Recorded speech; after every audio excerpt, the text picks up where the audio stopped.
I never thought a single night out would cost me the only man who ever truly loved me. But when I said it's just a movie, what's the big deal? I didn't realize I'd crossed a line I couldn't uncross. Now I'm locked out of his apartment, blocked on everything, and all I see when I close my eyes is his face when he found out. It started on a Friday night in October. Liam and I had plans to see the new thriller everyone was talking about. I'd been looking forward to it all week, posting about it on social media, telling my friends how excited I was for our date night. But at 6 o'clock, just as I was getting ready, Liam called to cancel. He was swamped with a case that needed to be filed by Monday morning, and his boss was breathing down his neck about the promotion decision coming up. I told him it was fine, that I understood. Work comes first, especially when you're trying to build a career. But inside I felt disappointed and honestly a little rejected. We'd been spending less time together lately because of his schedule, and I was starting to feel like I was dating his job instead of him. I spent Friday night alone on my couch, scrolling through social media and watching other couples enjoy their weekend plans. Saturday afternoon, I got a text from Tyler, Liam's best friend since college. Tyler and I had hung out plenty of times in group settings. He was charming and funny, always the life of the party, but I'd never really thought about him as anything more than Liam's friend. His message was casual and seemed harmless enough. He said he'd seen my posts about the movie and joked about wanting to see it too, since Liam had bailed on me. I hesitated for a minute. Something about it felt slightly off, but I couldn't put my finger on what. It was just a movie, right? Tyler was Liam's friend. We'd hung out before. There was nothing romantic or inappropriate about two friends going to see a movie together. I told myself I was overthinking it, that Liam would probably think it was nice that Tyler kept me company when he couldn't. The more I thought about it, the more reasonable it seemed. I was disappointed about missing the movie. Tyler wanted to see it too, and it would give us a chance to catch up without the usual group dynamics. I texted back that I was interested, and we made plans to meet at the theatre at 7. I didn't tell Liam about the plans. I told myself it was because he was stressed about work, and I didn't want to make him feel worse about missing our date. I convinced myself that surprising him with the fact that I'd still gotten to see the movie would actually make him happy. He'd appreciate that I hadn't just sat around moping about our cancelled plans. But if I'm being completely honest, there was something else. Something I didn't want to admit even to myself. I was frustrated with Liam's constant work focus, and there was a small part of me that wanted him to feel a little jealous, a little worried about taking me for granted. I wanted him to remember that other people found me interesting and fun to be around.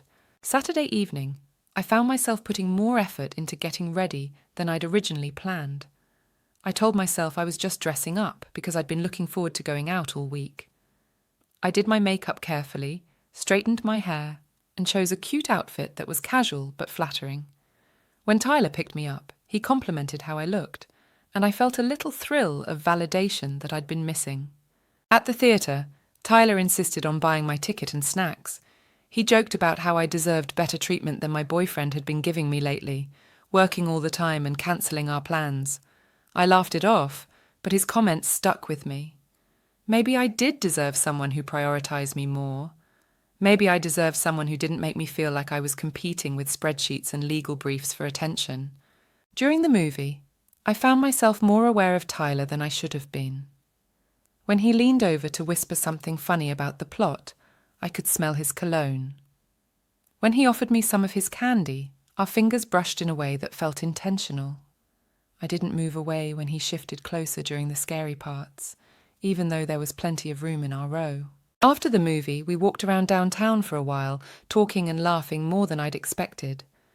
Tyler was easy to talk to, and he listened to me in a way that made me feel heard and appreciated. He asked about my job, my interests, my goals, things that Liam and I rarely discussed anymore because we were so focused on his career trajectory and our practical future together. Before we parted ways, Tyler suggested we take a selfie outside the theatre. He said we should document our successful movie mission since Liam had missed out. Something about the way he said it made me pause, but I agreed. We took several photos, laughing and making faces at the camera. In the pictures, we looked happy and carefree, like we were having the time of our lives. When I got home, I was still buzzing from the unexpected fun evening. Without really thinking about it, I posted one of the photos to my Instagram story with a caption that read, "At least someone remembered movie night," followed by movie and smirking emojis. I thought it was clever and slightly provocative, a way to let Liam know that I'd had a good time despite his absence. Almost immediately, I started getting messages from friends. Most were innocent enough, asking if I'd enjoyed the movie or commenting on how cute Tyler and I looked together. But one message made my stomach drop. My friend Rachel sent a simple question mark, followed by "Does Liam know?" Suddenly, I realised how the photo and caption might look to people who didn't know the full context. I told myself I was overreacting. It was an innocent night out between friends. I hadn't done anything wrong. Liam would understand once I explained the situation. I went to bed feeling slightly uneasy, but convinced that everything would be fine once I talked to my boyfriend. Sunday morning, I woke up to silence from Liam. Usually we texted good morning to each other, even when he was busy with work. I sent him a casual message asking how his case preparation was going, but he didn't respond. I checked Instagram and saw that he'd viewed my story, but still no reply to my text. By afternoon, I was starting to worry. Liam wasn't the type to give me the silent treatment, even when he was stressed. I sent another message asking if everything was okay, but again got no response. I considered calling, but something held me back. Maybe he was just really swamped with work. Maybe his phone had died. Maybe I was reading too much into normal communication delays. Monday evening, my phone buzzed with a message from Liam. My heart jumped, expecting an apology for being out of touch or an explanation about work stress. Instead, I saw 4 words that made my blood run cold. Was it worth it? I stared at the message for several minutes, my mind racing. He knew. Somehow, he knew about the movie with Tyler and he was upset. I immediately started typing explanations, apologies, justifications. I told him Tyler and I were just friends, that I'd been lonely when he cancelled our plans, that nothing inappropriate had happened. I explained that I hadn't told him beforehand because I didn't want to make him feel guilty about missing our date. But even as I sent the messages, I could see they weren't going through. The little delivered notification wasn't appearing. I tried calling, but it went straight to voicemail. I checked social media and realised he'd blocked me on everything. Instagram, Facebook, even Snapchat. I'd been completely cut off. Panic set in as I realised how serious this was. Liam wasn't just upset. He was done. He'd blocked me without giving me a chance to explain properly. I rushed to get dressed and drove to his apartment building, my hands shaking as I tried to figure out what to say to fix this. The doorman, who knew me from the dozens of times I'd visited Liam, looked uncomfortable when I asked to go up. He told me that Liam had left specific instructions not to allow me upstairs. I begged him to call up anyway, to let me explain that there'd been a misunderstanding, but he just shook his head and said his hands were tied. I spent an hour in the lobby, hoping Liam would come down or change his mind. Eventually, building security asked me to leave. I sat in my car outside for another hour, watching the windows of his apartment, hoping to see some sign of him. But the lights stayed off, and I eventually drove home feeling more desperate than I'd ever felt in my life. That night, I barely slept. I kept checking my phone, hoping for a message, a missed call, anything that would give me an opening to explain. But there was nothing. I'd been erased from his life as completely as if our 2 years together had never happened. The next day, I started reaching out to mutual friends, trying to understand what had gone wrong. That's when I learned the full scope of the damage I'd caused. One of Liam's co-workers had screenshotted my Instagram story and sent it to him with a message that said, "Rough night to be Liam." The implication was clear. While Liam was working late, his girlfriend was out having fun with another man and posting about it for everyone to see. I realised then how my caption must have looked to outsiders. The smirking emoji, the phrase "at least someone remembered," the obvious chemistry between Tyler and me in the photo. It looked like I was deliberately flaunting an intimate evening with another man. It looked like I was mocking Liam for choosing work over me. It looked like I was cheating. In my desperation, I texted Tyler from my work phone, begging him to talk to Liam and explain that nothing had happened between us. I needed him to clarify that it had been his idea, that it was completely innocent, that I'd never intended to hurt or disrespect Liam. Tyler's response was cold and brutal. He said he thought I knew exactly what I was doing and told me not to drag him into the mess I'd created. I realized then that Tyler had never seen our evening as innocent friendship. He'd been pursuing me, testing boundaries, seeing how far I'd let him go. And I'd been so flattered by the attention, so frustrated with Liam's absence, that I'd let myself be led into a situation that looked like exactly what it was becoming. Emotional cheating. I went back to Liam's building every day for a week, hoping to catch him coming or going.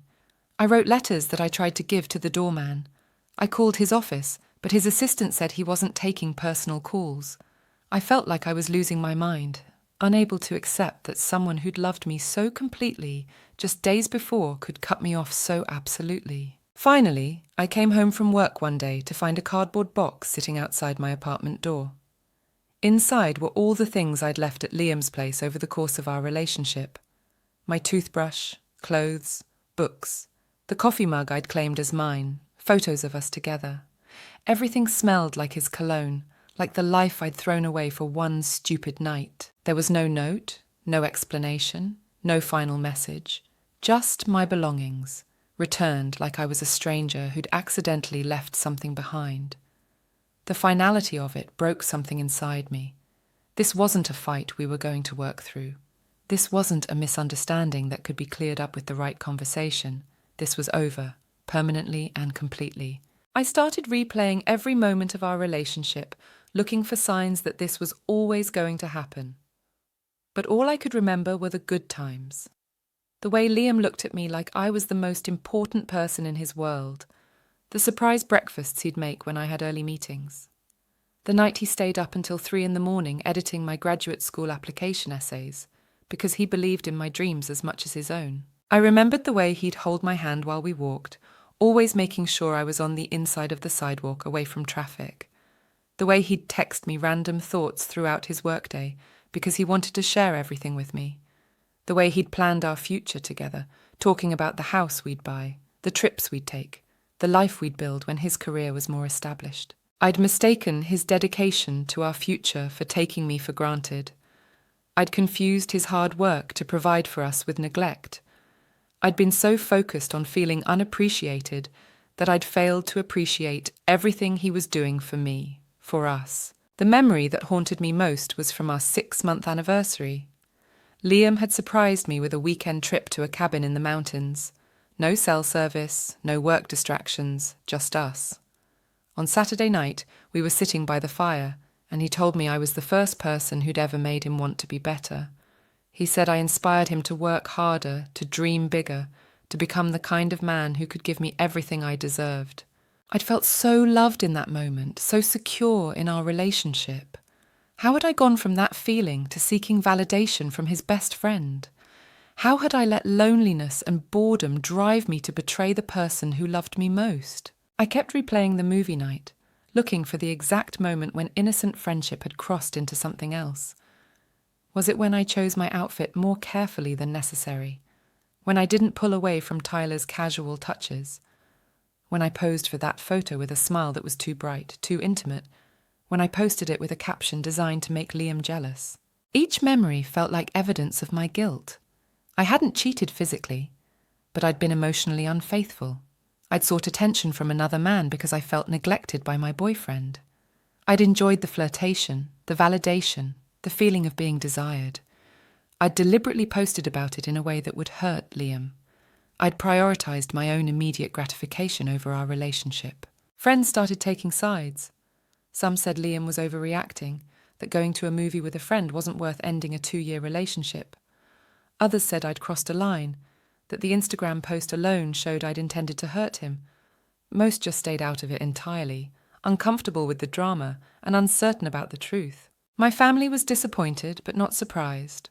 My mum had always thought Liam was too good for me, too stable and serious for someone as impulsive as I was.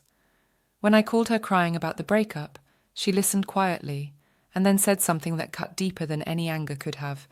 If you loved him, you would have waited. If you respected him, you would have told him. Weeks passed without any contact from Liam. I heard through mutual friends that he'd taken some time off work, something completely unlike him.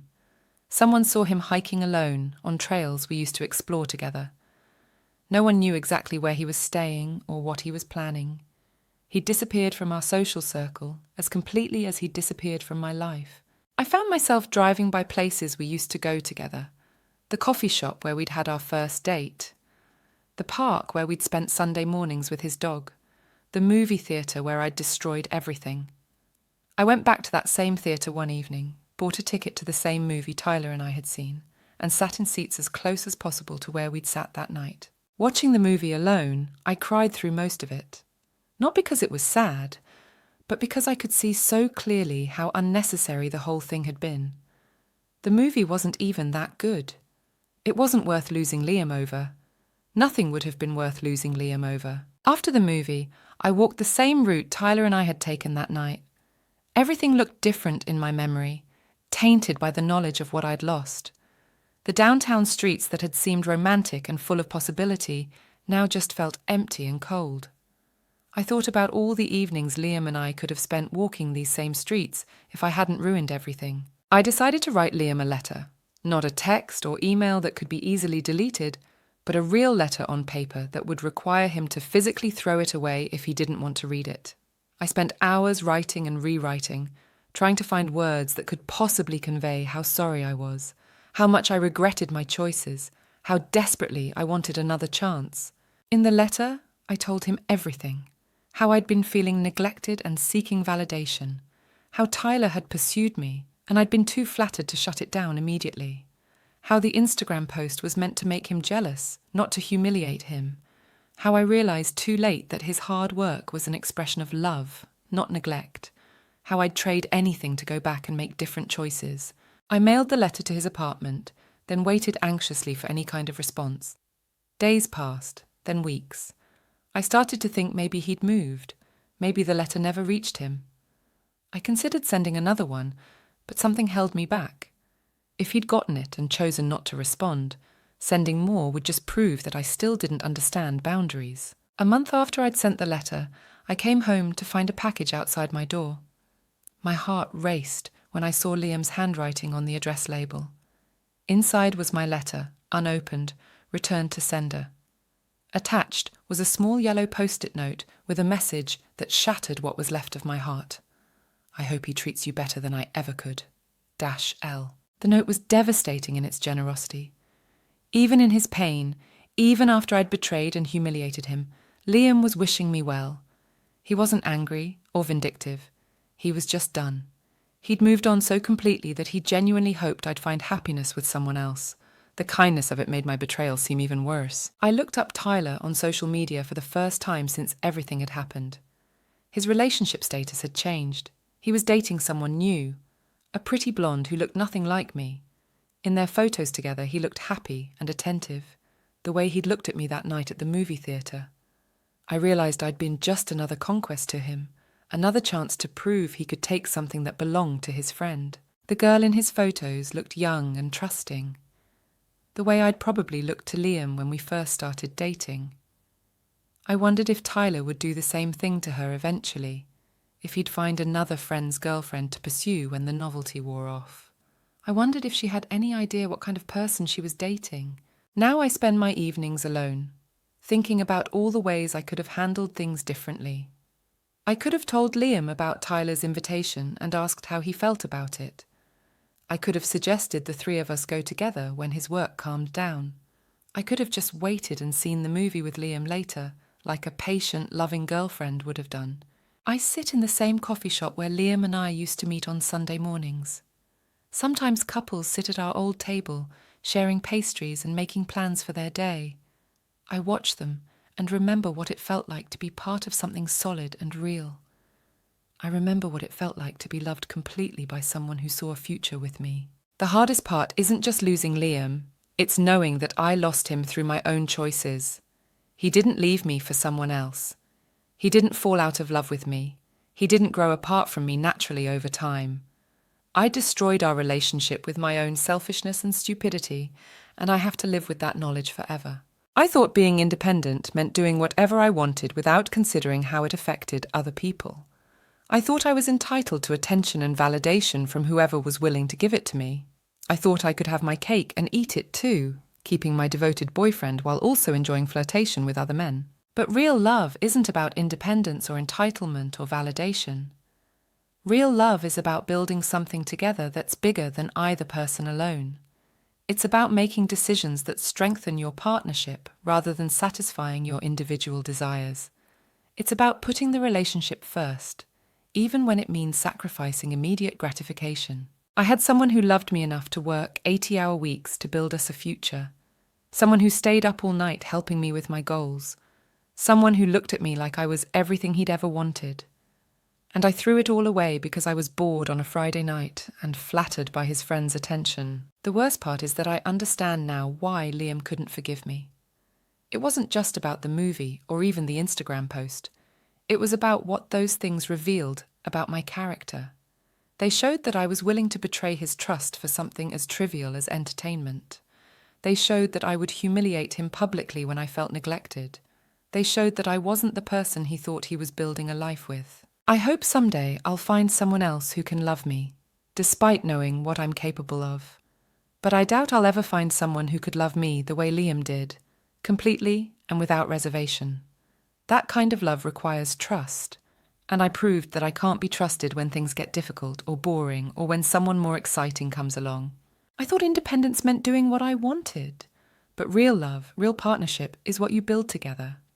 And I tore ours down for a movie ticket and a moment of validation that meant nothing and cost me everything. If you enjoyed this story, make sure to like the video, subscribe to the channel and turn on notifications so you never miss the next one.